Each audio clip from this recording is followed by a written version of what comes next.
G'day, welcome to the Living My Best Life podcast. My name is Jake and you've been with us for at least 13 episodes so far. The project is slowly closing up at the end of June, so if you have the time to come to the training, would heavily recommend. And if this is past June 31st, then thank you for listening to the podcast. We've got a couple left and I'm glad that you're with us. Today, I have two incredible human beings with me, and they are? My name is Rochelle. I work at Mission Australia NDIS and I am a community engagement facilitator. Awesome to have you. Thank you. I'm Shamanique. I'm an LAC at Local Area Coordinator at Mission Australia. Awesome. So just kind of from both of you, how did you get to where you are? So I have lived experience of disability. So I basically came through the systems pre-NDIS to get me to a place where I got to live my ordinary life. And funnily enough, I'm here in the system once again, helping out. Yeah, I guess my journey probably started in the early 2000s, just going through the mental health system and also, having support from my family.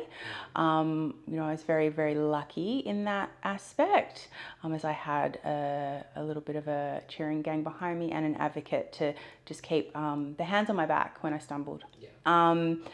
So I then moved into working in disability employment services and found a real love for community and also about talking about disability with people that just hadn't had much experience of it, especially the invisible disabilities. So that kind of led me through to the NDIS. I'd heard some pretty scary things when I was in the employment service side of stuff. But I've been with Mission for over 12 months now, and it's been a great experience. I can really see how the scheme can work to change the lives of people. And I guess what I really like about it as well is the role of the local area coordinators like Shamanique, as they're really community focused, which is what really led me to where I am today, is that a bunch of community came up around me and supported me. Yeah. Awesome, that's incredible. Shamanique, what about yourself? Yeah, so I started my journey at university. I was doing counselling and psychotherapy and psychology, so that was really where my real passion lied. I love working with people, so then following my studies, once I completed my master's there, I was looking into where I can use my skills, and disability services was really where I wanted to be. So actually my first job outside of studies is with Mission Australia as a local area coordinator, and I've been loving it ever since. Fantastic. So local area coordinator, that's a role directly stemming from being a partner in the community, which is something that Mission Australia is. What is that for someone that is completely unaware of kind of that relationship that Missions has? Yeah, so basically a local area coordinator is someone who works with people with disability and supporting them to sort of understand and access the NDIS. We have a few key roles. I suppose the main things is to help people with disability link to their community, link to the NDIS, so supporting with that application process and then ongoing. And yeah, just helping them find what resources and information are out there in the community and how they can access that. Yeah, so the local area coordination is kind of like a brainchild, started early 80s. One of the trials was in Albany, which is in WA, and it's the premise that the people that are in the community that have existing links are best placed to serve that community. So when the agency rolled out the scheme and they were looking around, they did kind of choose partners that were already established in places, and they're generally community services and non-for-profits or other partners that have worked with the contracts beforehand.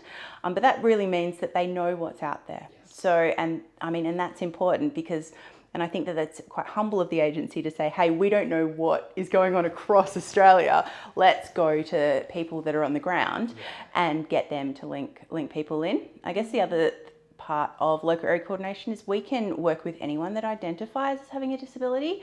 So you don't need access to the scheme. You don't need to be even thinking about it. And you don't need a diagnosis? You don't need a diagnosis. You need to just walk up and say, hi, my name's Rochelle, and I'm looking at maybe some sporting groups that will be inclusive of me because I have some barriers. And that you could be as simple as that.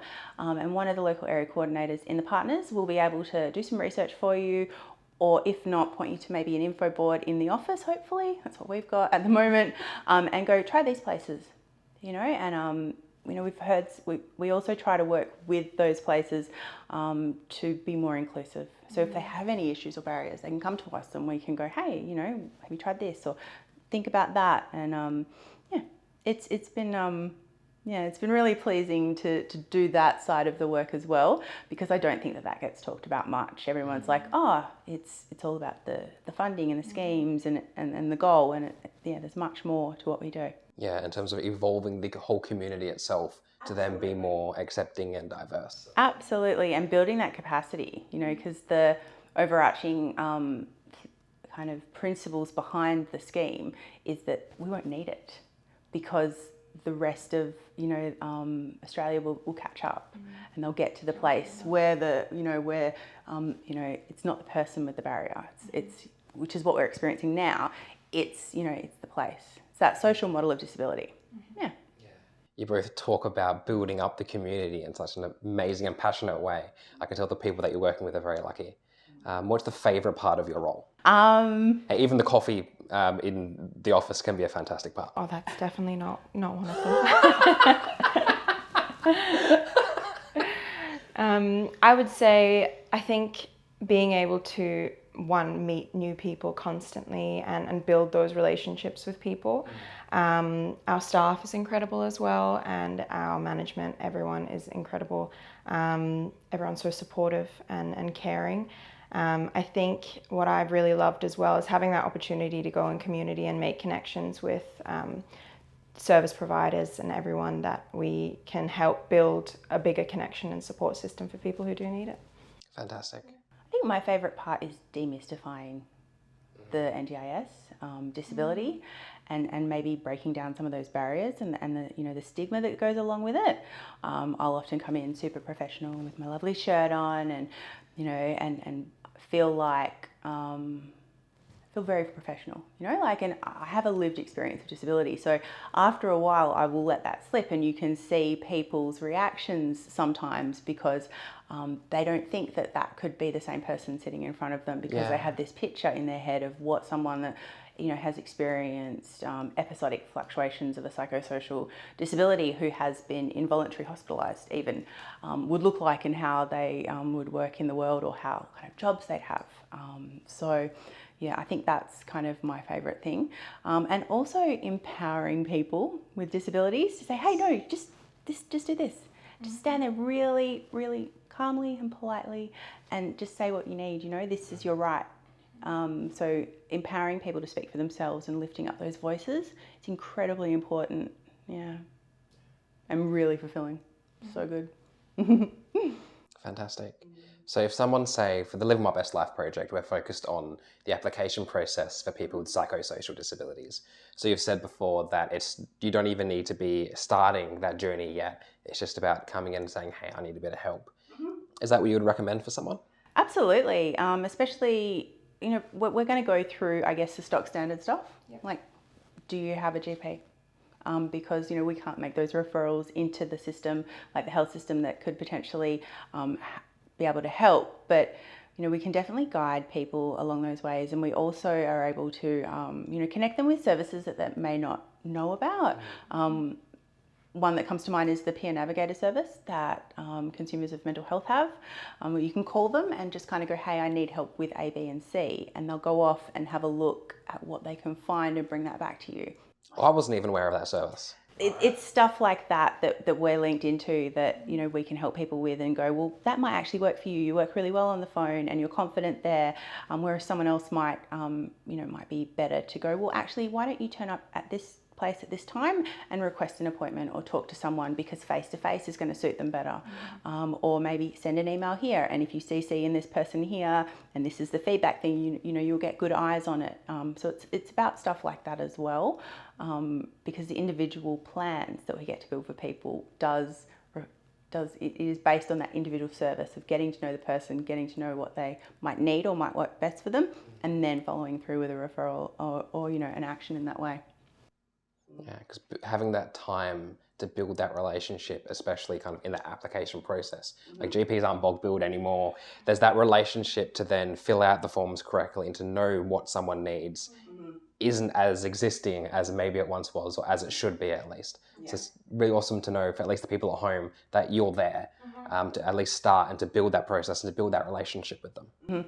Or even just to refer them to services like yourself or, Chorus or Black Swan that can help support people to access those more, that medical kind of the documentation, and support with maybe a carer's impact statement template for mum or, a letter to the GP saying this is why the appointment's being booked. Please take this into consideration when we're filling out the form. It's just things like that. Or even just if you're going back to your GP, just call and book a double appointment and just ask the practice manager or the practice nurse or whoever you get on the phone, this is actually what I need out of this. Fantastic. So say for yourself, Shamanic, someone comes through the door, they said, look, I have this mental health issue and I'm looking to maybe apply for the NDIS. What would your response be and how would you help guide them through it? Yeah, so it's as simple as that. As you walk through the door, we can set an appointment, sit down, we can talk through the process of application. So what that's going to look like, starting with that access request form. We can physically sit with you and fill that out and look at what sort of evidence you might need in support of that application. As Rochelle said, whether that's letters from your doctor or anything like that. And we really are flexible in that approach. However you want to communicate, we can do that over the phone or we can have face-to-face meetings within our offices. It's really what suits the person best, and it's just about supporting them through that. And we can get interpreters in as well. We do need a little bit of notice with that. We can generally get a telephone interpreter pretty quickly. It's about a 10-15 minute wait because you just got to call through to the TISC line.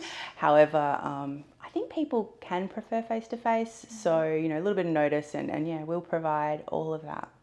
Awesome. Is there much of a wait list? Is the service that you're providing, which sounds absolutely incredible, is it well known in the community? Well, in terms of the wait list, not really a wait list. You can come in at any point. LECs are on site at all times. So we're pretty much always ready there to have that appointment with you. If you want to book an appointment, you can always call the offices and then you can set out some time that suits your schedule. But really you can walk in at any point and we are there to support you. That you found that's kind of common between a lot of the people that are applying with a psychosocial disability, if there is one? I would say sometimes it's just understanding that the application process can take a bit of time. Sometimes it's not as simple as, fill out the form, send it off, instant approval, and there you go. So it's having that little bit of patience sometimes and that flexibility and knowing that sometimes when you fill out the form and have your evidence, on the other side of that, when that is being reviewed, there may be some more questions around. One common one is permanence of the disability. So whether that evidence reflects that the disability is likely to be permanent. We find that sometimes the evidence that's already been provided doesn't quite line up with that, might not have been explored a little bit further. So that can sometimes happen where you will submit an application and it will come back, the NDIS will say, look, you haven't gained access yet. There are a few other areas that we need to explore. And I would just really encourage people to not be discouraged by that process and just see that as just another step. And we can always explore what's needed after that. So it can be a bit of a back and forth at times, but it doesn't mean that it's the end of the line if you've applied and it hasn't been approved directly. We are there to support you in what the next step might look like and what further evidence we might need going forward. So that's probably one of the bigger ones. Yeah, and then working with what happens if the NDIS isn't the correct route, or maybe they aren't eligible, and what to go from there. You also support during that path? Exactly, yeah. So not everyone will meet NDIS access, and that's totally fine. There are still so many supports out there. So really part of the LEC role is to support people with disability regardless of NDIS access. Where they're following that process. If you don't meet access, we can help support you, link you into services within the community, look into what mainstream support's out there for you too. There really is so much out there that people just really don't know about. So our biggest role is getting out there, making connections with community and finding out what the options are for people. And we can basically build you a plan that's not a funded plan, but it still provides a list of those supports that you can tap into at any point. Yeah, because it's a combination of not only what you know, but who you know. Exactly. And if you're not aware of all the services and you're siloed and you're not sure where to go, Missions Australia is the way to go. Yeah, absolutely. Yeah, that's that local area coordinator approach. It is actually really helpful because, another thing I think that people don't like, they see the NDIS or a funded plan as the be all and end all, and it might not actually be able to give you the supports that you're looking for. So that's something to bear in mind as well. I'd always recommend as well, feel free to call us or APM, depending where your kind of your suburb is, because that's the way it's done. It's broken up by suburbs. So there's Missions Australia and APM, just depending where you're geographically located. It basically goes by postcodes. Okay. You can have a look on the website and kind of figure it out, or you can just call APM or Mission. They'll let you know. And they'll let you know, and they'll generally just transfer you over to each or. Yeah. And an LAC is able to review the paperwork before it is sent off. Okay. And also we can send it off on your behalf as well if you need access to a scanner or things like that. But there's stuff that we can do which is really simple, but it actually makes a huge difference, like making sure the dates are right. Yes. Or just having another pair of eyes. The signatures are in the right spot, or it's signed in all of the 7 places instead of just the 6. And then also we can also have a look, and while we don't assess NDIS plans or access, we can say, potentially the evidence could be strengthened in this domain or this area here, or maybe the GP or your case manager or your doctor can expand a little bit more on what treatment options look like here, just to make sure that language meets those legislative guidelines. Because it all comes back down to that. It absolutely comes back to that, and that way there is that. You're not coming to us afterwards, because what we find is most of our access requests is someone that's submitted it and they haven't realised that a partner, that's their role as well, is to help people through that bit there.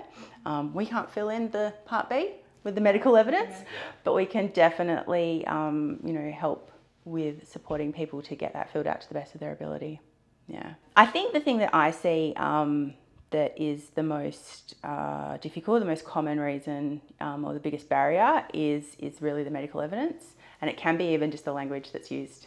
Because by the clinician? Huh? By the clinician and by the doctor? By the clinician, yeah, because doctors and medical professionals, especially in the psychosocial space, love the recovery-based language and hope. And it's so valid and it's really, really important. It just doesn't translate over to that legislative kind of formula that needs to be used.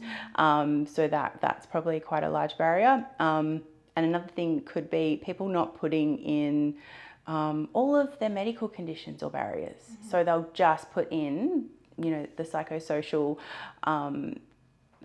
diagnosis, but they won't mention some other diagnoses that they would appreciate or need support in, and that doesn't make it onto the application. And then when they come to meet access or come for their plan build, and they bring it up, they're not eligible because it's not on the the application. So just put it all down.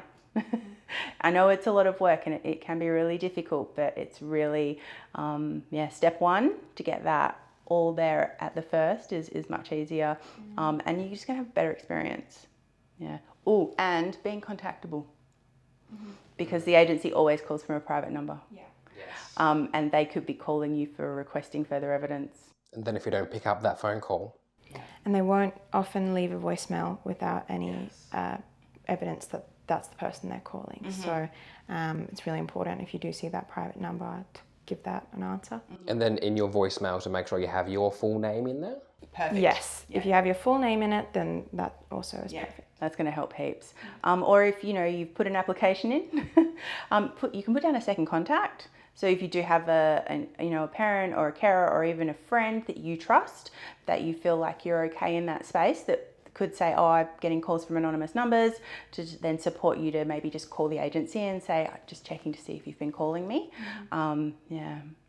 Do they need to sign like a third party form or anything like that, or is it just another contact that you're putting on that access request? So within the initial application, you can just put that secondary contact. Yeah. Once you have sort of gained access, if you have gained access, then it is great to have a third-party consent form filled out, because the NDIS will not be able to speak to anyone about you or about your plan without that consent form filled out. Yeah. So pre-access, it's just an alternative contact. So it's just someone else that can go, hey, the agency's reaching out to you, and then post, we they take privacy very seriously, and they really safeguard participants, because they're giving over a lot of information that, unfortunately, like I said, can be stigmatizing. They don't want to let that get out, to a place where maybe you're not ready to disclose. So yeah, you really need that third party info down. Yeah. Or you can just pop on the phone. Yep. So if you're, if they call you, or and you're with the person, you can go, I'm just gonna. You can provide verbal. You can provide verbal consent for that as well. Yeah. That's really good to know. Yeah, and I don't think people really kind of take that. That's also one of the things that's not common. Is that one-off verbal implicit consent? Perfect. Yeah. Say someone's receiving support from, say, a CPS program, the Commonwealth Psychosocial Support, or something else like that. Can people from that program and are helping someone build an application, can they also come to you? Yeah, of course. If they need guidance on what the application needs, yeah, absolutely. Definitely. Anyone can contact us for any information or support. Yeah. We've had some, I'm not sure if it's from that Commonwealth program, but we've definitely had case managers come in and sit down and go through access requests with their client, and with stuff like that. And we can also come to people as well. So home visits and also community visits we can do. I guess we don't really, community visits, you just want to be private. So you wouldn't want to do it in a cafe, is all I'm saying. So get the coffee on the way. Get the coffee on the way. But yeah, we can do a home visit. So there is a lot of flexibility there, because it is about meeting people's needs and on a, that individual basis as well. And it is so flexible. It's important to have those supports around you. If you feel more comfortable with having people within the meetings with us, we can accommodate that completely. So anyone can come in with you to your meetings or speak to us on your behalf if you prefer. But it's just making sure that you're comfortable and feel. And we can go to your case manager as well. Yeah. I think that's what I mean more with the community visits. Just need that consent. Yeah, we just need that consent. Yeah. Fantastic. So it really sounds like if someone's at any stage of this process, they can come to you. And the very worst case is that they'll be supported and they'll be given the right avenue to go down if Missions is in the right place. But it really sounds like regardless of where they're at, Partners in the Community is the right place to go. Yeah, definitely. Do you have any final advice or tips for someone going through this process who currently aren't engaging with a partner in the community? I would say the first step would be to find your local partner in the community, and you can do that a range of ways. You can call up NDIS directly, and they can give you the location of your local partner community office. It's just finding who they are. So you can also call up either Mission or APM, and once you're directed to an office, that'll be your office for the time that you're with us, and you can just call up and say, I want to speak to an LAC, and someone will be assigned to you. So finding the local partner office is the first step. Awesome. Yeah. And I'd also say, hope and patience go a long way. Like these processes are not quick, and they can be quite traumatic for people. Like I understand that from that experience, to go through that all over again, or reaching out to a hospital, or trying to get medical records from 10 years ago and things like that. Like it can be really, really overwhelming. So be really kind to yourself. But I've seen the plans in the NDIS do amazing things in people's lives. So like I really do have a lot of hope. And I think that that's important as well. Yeah, fantastic. From one of the previous episodes that we did, there was a term that someone coined in terms of it can be a very arduous process and it can be really traumatizing, but having someone there that can hold the hope during that process is really important. And it really sounds like Missions is a place where you can hold the hope when stuff does get tough. Yeah, definitely. Yeah. Well, thank you both. You've both been amazing, and it's clear to see that you do incredible work. So if it's not clear, go to a partner in the community. Go to a partner in the community, and if you're not sure, go to a partner in the community. Thank you so much for all at home for listening. It's been an incredible journey, and I hope you've got as much enjoyment as information as I have. And thank you both. I hope you've enjoyed yourselves. And Thanks so much for having us. Yeah, thank you. It's been amazing. Also, everyone go to the training because it's going to end soon and it's really good. yes, thank you. Thank you.